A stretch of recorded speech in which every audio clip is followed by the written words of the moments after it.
Ganda dyan, tignan natin yung naging desisyon ng Supreme Court. I think it was a Supreme Court decision in 1997.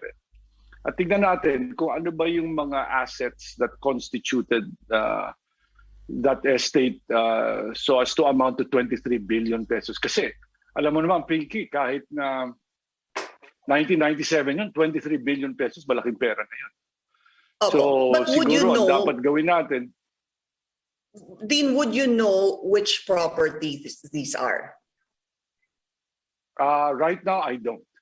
Kasi sabi ko nga, kami sa PCGG, ang aming focus was to recover all the other ill-gotten wealth assets. No? Kumbaga, yung mga hindi pa nahahanap at that point in time. Tapos we were also nursing yung mga kaso na nakabinbin sa ating mga korte. And I remember that at that time, there were about 125 billion pesos worth of assets that are still being contested in various cases that were filed against the Marcos family and their cronies. So, 125, separate pa okay. yun eh. I want to so talk about that a little maganda. later on, no? I want to talk about that a little later on, Dean. I just want to go back to your stint as PCGG chair. So you were chairman from 2010 to 2015. Thereafter, naging chairman po kayo ng COMELEC.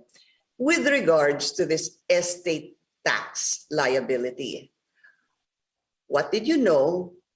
Did you speak to the Marcoses at any given point when you were PCGG chair to somehow help or have some sort of agreement with this in terms of payment? Well, we did, what happened, Pinky, was that we got a call from the executive secretary at that time in 2011, and apparently the Marcos siblings wanted to meet with the PCGG. But this was really towards a settlement. No? It was not just about the tax liability, but like an overall settlement of the cases that had been filed against them. So nung tinawagan kami, tinanong ko kay ES, sabi ko sa kanya, meron ba itong, kumbaga, is there a go-ahead from Pinoy, no? President Aquino at that time. Sabi niya, oo lang, okay lang naman daw na makipag-meeting sa kanila para malaman kung ano yung kanilang gustong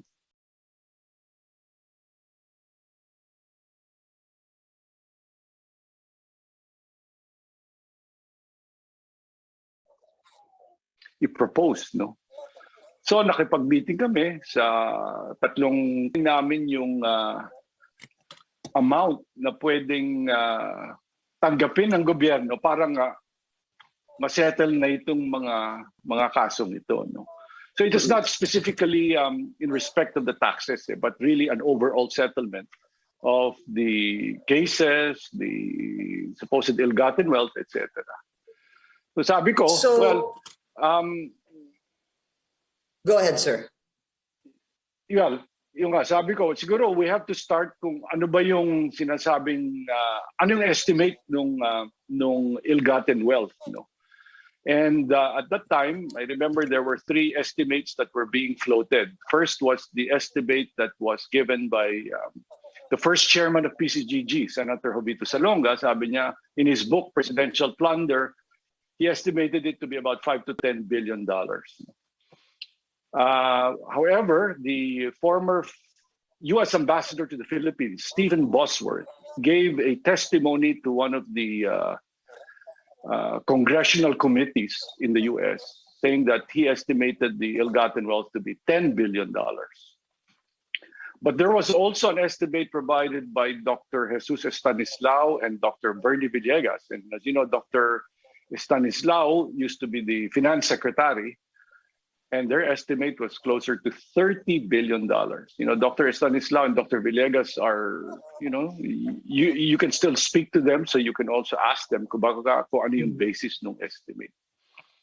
So sabi ko sa kanila, we need to have a negotiating framework na pwede nating i-presenta. No? Sabi ko sa kanila na, kumbaga, this was beyond my pay grade na kung magkaka-settlement dito, hindi lang PCGG ang mag-approve nito. We can only recommend it to the president at mahalaga na maging transparent tayo. No? Sabi ko, itong gawin natin, isipin nila natin. At this, as of 1986, kung sabihin yung 10 billion, tapos magkano ba yung naibalik na yaman at that point in time? No? I think we were about 3-point-something billion dollars. Tapos iawas niyo yun, and then yun na, magkakaroon ng negotiation.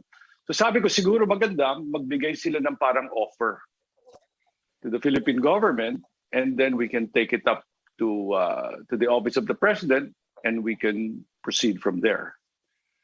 But after that meeting, we didn't hear from them anymore. So how many meetings were there? Just one. And you never heard from them again? No, wala nang, there was no offer that was given. Did you try to reach out to them again to follow up on this possible settlement or negotiating framework? I did not directly know. Although I think I asked the Office of the Executive Secretary kung merong balita. Sabi nila wala naman daw balita. But what does that say to you, having to meet with the Marcos siblings? First of all, nung nag-meeting ho ba kayo, sino ang nagpatawag ng meeting? Kayo o sila? Hindi, sila nga ang tumawag kay ES. Yes, okay. At sila ang nag-request ng meeting. Oo. But so ako naman, because, sabi ko, hindi kung, Opo, but because they met with you, is that tantamount to admitting that there was ill-gotten wealth? Wala muna tayo sa amount, sir. Well, Pinky, I think alam mo naman ang sagot doon sa iyong katanungan. Yeah, but I rather ask you kasi kayo po yung kaharap nila and I'm sure there were possibly right, no, other but again, discussions. sabi mo nga, bakit ka makikipag-meeting tungkol sa a potential settlement kung hindi mo namang iniisip na meron kang parang gustong ibalik para matapos na yung mga kaso? So you would surmise that obviously there was, whether one way or another, directly or indirectly, I guess, pag-aamin na may ill-gotten wealth for them to even call the ES, the Executive Secretary, to have a meeting on this and possibly work on a settlement. But the problem is, hindi po ito natuloy. Because after that one meeting, there was no follow-up thereafter. That's correct. During your stint, though, so you were there for 5 years, was there any even verbal settlement or, kasi sabi niyo nga, one meeting lang pero even during that first meeting, nagkaroon po ba ng kahit na konting kasunduan or any of that sort that would have made you believe that this could progress? Wala naman. I can't say that. Na talagang the meeting was exploratory. I think they wanted to get a feel as to how, number one, how the PCGG at that point in time would be amenable or would be supportive of a potential settlement. I think they also wanted to get a feel about how the President Aquino, would he be open to such a settlement as well? So parang we were, they were feeling us out. And ako naman, sabi ko, I think, the fact na binigyan ako ng green light na makipag-meeting sa kanila, na open to a settlement ang pamahalan at that point in time. Pero nga, after that initial meeting, wala nang naging follow-up. Wala na. And the Executive Secretary, of course, is Paquito Ochoa. That's correct. Okay. Quick question on this also, one that has been raised. I hope you can help us understand a situation like this. If we're talking about estate taxes that are not paid, does that have to fall under the category of it is not ill-gotten or it is ill-gotten? Ibig ko lang sabihin ho dito, kasi kung ill-gotten, there's no estate tax, if I'm not mistaken, sir, to pay, because technically government should be running after that. But if it's estate taxes that are not illegally required, then that automatically makes them liable to file the estate tax return and subsequently pay it. Well, not really, Pinky, kasi isipin mo na lang, no? For example, may tao, nagnakaw siya ng pera sa bangko. So, nakuha niya yung perang yon. Tanong, dapat ba siyang magbayad ng tax on that, on that money?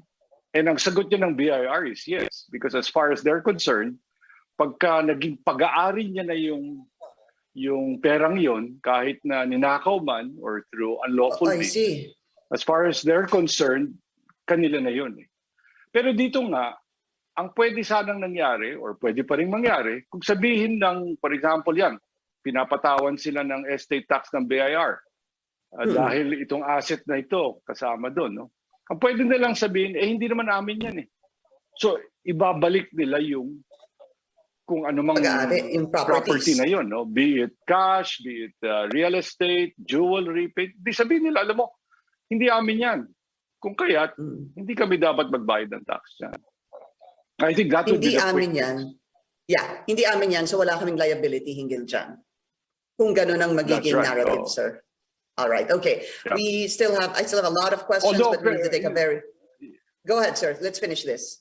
No, ang problema nga lang talaga nga yung yung kumbaga, they are, there's a big issue in respect of what are they going, claiming to be their own lawfully. Yun ang magandang tanong. And siguro ngayon, maganda na, sabi ko nga, yung desisyon ng Korte Suprema noong 1997, siguro naman nakasulat doon kung ano yung mga assets that were listed in the estate. Siguro, himayin natin, tigan natin, ano ba talaga yung kanilang kiniklaim at ano yung hindi. And, I'm sure that the BIR also has some leeway in terms of negotiating what the proper estate tax should be. Pero, kailangan bayaran niya. At kung tingnan po natin yung mga properties na yon o pag-aari, at sabihin po ng mga Marcos na pag-aari nila yon, subject po yon sa buwis. Tama, sir? Dapat lang. Okay. We need to take a very short break. This is The Source on CNN Philippines. Please stay tuned.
You're watching The Source on CNN Philippines. I'm Pinky Webb. Our guest today, former PCGG and COMELEC Chairman Andy Bautista. Sir, I hope you can help us understand this kasi hindi naman po lahat aware or familiar with estate taxes. Ano po?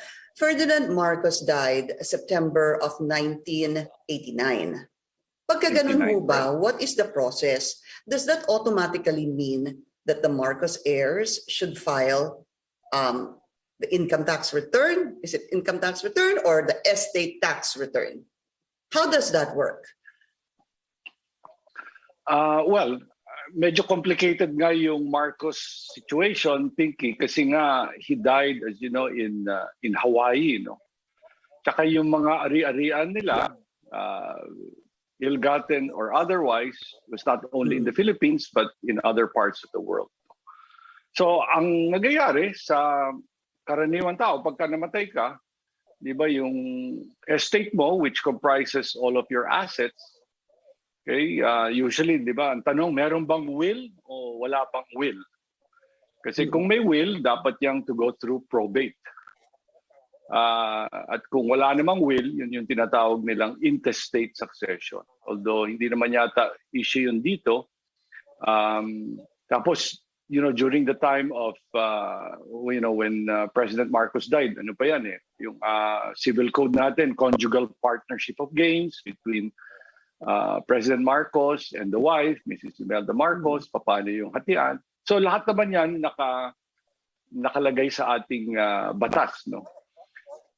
Usually, you have to file an estate tax. You have to pay an estate tax before you can distribute the assets to the heirs. At ang heirs nga is that yung kanyang asawa at yung kanyang mga anak. Pero ang tanong nga minsan, bakit hindi ka agad nagpa-file ng estate tax return? At ito, hindi lang naman sa mga Marcos, no? Maraming mga pamilya sa Pilipinas na talagang natatagalan bago nagpa-file ng kanilang estate tax. Kasi minsan may mga pag-aaway, lalo na nga yung mga pamilyang may maraming ari-arian ay nagkakaroon ng mga controversies na kailangan munang ayusin bago magkaroon ng pagbayad nitong estate tax na ito. One thing, ano ho ba ang ibig sabihin ng estate tax? Ito ho ba ay mga properties lamang? Or does this include jewelry, paintings, and other things? Lahat ng ari-arian nung namatay. So, it's cash, real estate, paintings, jewelries, kung ano pa man yung mga things of value, no? In fact, even mga rights. Kunyari, minsan, di ba, you're part of a corporation, shares of stock. Kunyari, you're a lawyer, shares in a partnership. So, anything of value dapat isama dun sa estado nung namatay, at yung pagko-compute ng tax will be based on the total value of the estate. So when you were PCGG chair at that time, from 2010 to 2015, do you know if they filed this estate tax return? I do not know, but kasi nga hindi naman sa aming hindi sa aming ahensya yan That's more with the BIR. It was a matter between the BIR and the Marcos family. Also, I would think now when they were looking at the settlement, siguro they were looking at a settlement with the entire government na kasama na lahat. Basta kung ano man yung utang or yung kailangan nilang bayaran, parang ang iniisip nila magkaroon ng settlement once and for all. Settlement with the government. Dean, I'm asking that just so we're familiar with this because Ferdinand Marcos died in 1989. Of course, there's a gap there. You were not PCGG chair before 2010. That's why I was asking if you had any idea if estate tax returns were filed during your time because you spoke to them. Because that leads me to my next question. How soon? No, okay. The answer, Pinky, is no. I was not aware because it was not really my job to be aware, and nobody told me. So as far as the PCGG was concerned, it was between the Marcoses and the Bureau of Internal Revenue. All right, but just another follow-up on this, just very quickly. How soon should one file their estate tax return after the death of the patriarch or the death of a family member? Wala namang wala namang, again, no, and naku, matagal ko nang hindi alam yan, Pinky, kasi although mataas yung grade ko sa wills and succession, naalala ko yan. Pero I'm not anymore sure, but I also believe that ang nagiging problema lang is that if you don't file immediately, may nagiging mga penalties and surcharges. Pero wala namang, kumbaga, you have to file within a certain date and wala naman yatang nakalagay sa batas na gano'n. Okay, we'll get an update on how much the PCGG has recovered, how much your estimate is of the ill-gotten wealth, the PCGG when you were chairman of the Presidential Commission on Good Government, and how much has been recovered from them. But we need to take another short break. This is The Source on CNN Philippines. Please stay tuned.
And I'm going to go back to your stint as PCGG chair, Nadine. So, update.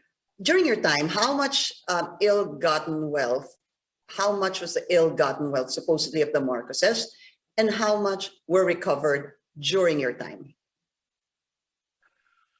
Well, Pinky, even during our time, we could not really come up with a hard estimate of what it was. And we were still using the estimates that were provided by Ambassador Bosworth, by the first PCGG chair, Jovito Salonga, and itong ang mga economists, Dr. Stanislao and Dr. Villegas. So it's anywhere between $5 to $30 billion talagang estimate. And I always hasten to add, this was as of 1986. So talagang malawak eh. Oh, tapos pag tinignan mo nga yung mga assets, talaga namang parang it is an estimate that it's a big amount of money. Kaya lang ano ba talaga yung tamang figure? I think that could be debated.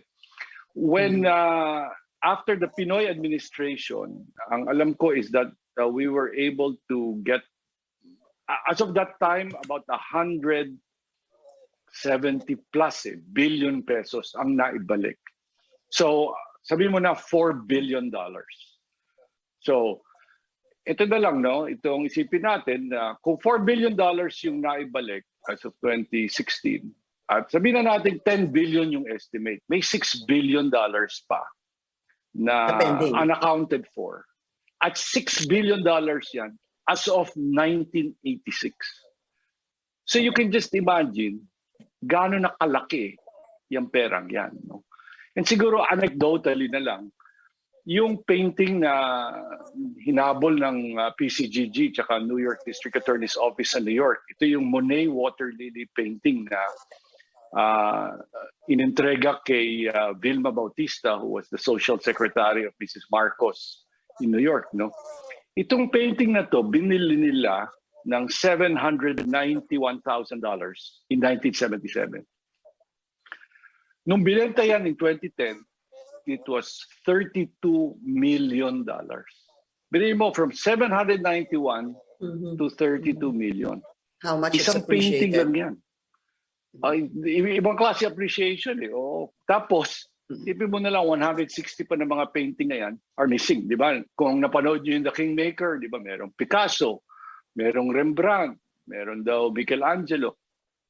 You can just imagine, isang maliit na painting can finance so many things, can feed so many people, can build so many classrooms. Isang painting lang yan.